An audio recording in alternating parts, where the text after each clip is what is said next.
नमस्कार. आज तारीख आहे 10 जून 2024. वेळ आहे रात्रीचे 8:30 वाजता. सदर व्हिडिओ हा फक्त या क्षणांची नोंद व्हावी, एक इतिहास विस्मृतीत जाऊ नये म्हणून बनवित आहे.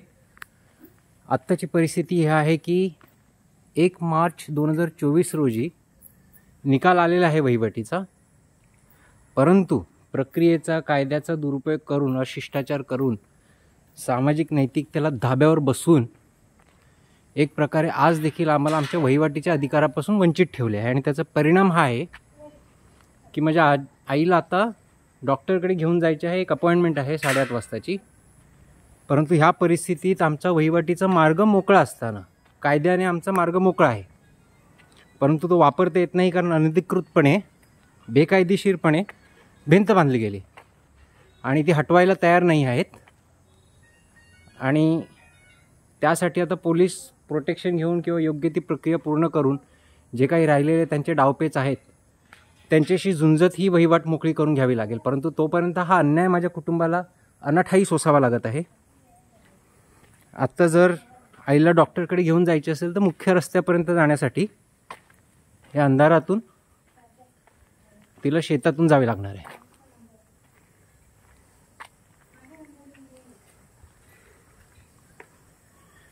आणि 2 दिवसांनी पाऊस पडला की हे शेतांचे तळे होणार आहे आणि त्यानंतर पुन्हा एकदा तीच परिस्थिती होणार आहे की पूर्ण रावडीतून त्या मार्गाने जावे लागणार आहे.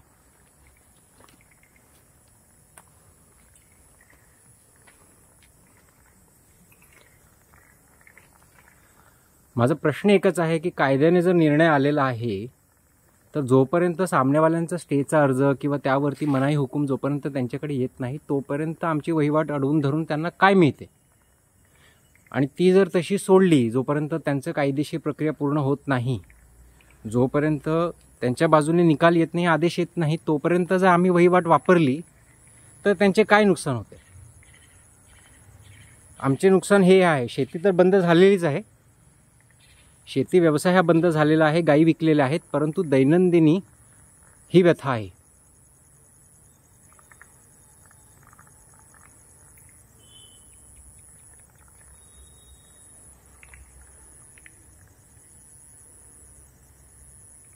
आणि सर्व सत्य सरळ उघडपणे असताना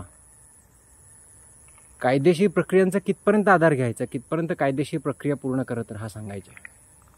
त्याच्यामध्ये देखील काही नैतिकतेचे मापदंड असायला हवेत की नको, असे बरेच प्रश्न निर्माण होतात.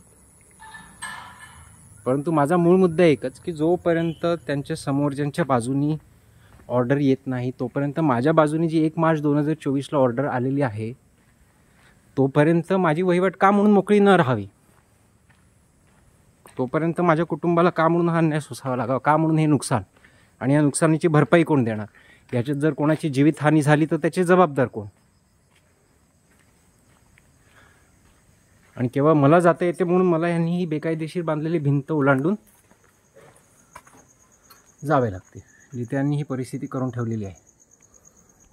आणि त्यांचा आरोप असा की इवन हा कचरा देखील मी काढण्याचा प्रयत्न करू नये, कारण तो त्यांच्यासाठी अतिमहत्त्वाचा आहे. आणि ते पुन्हा एक चोरीचा आरोप किंवा पुन्हा एक भानगड करायला येणार जर हे काही साफ करण्याचा प्रयत्न केला तर, जेव्हा की कायद्याच्या आदेशाने स्पष्टपणे सांगितलेलं आहे की मी हे अर्थ हे दूर करू शकतो. परंतु अशिष्टाचाराला अशिष्टाचाराने उत्तर देता येत नाही, असभ्यपणाने उत्तर देता येत नाही, म्हणून केवळ हा अन्याय सोसावा लागत आहे. आत्ता माझी आई या रस्त्याने इथे मेन मार्गापर्यंत यायला हवी होती. कायदेशीररित्या हा अधिकार स्थापित झाला आहे. पहिली गोष्ट म्हणजे हा 9 वर्ष बंद राहायला हवा नको होता, परंतु तो तसा बंद केला गेला. 9 वर्ष बंद केला गेला आणि आता निर्णय येऊन देखील बंद आहे.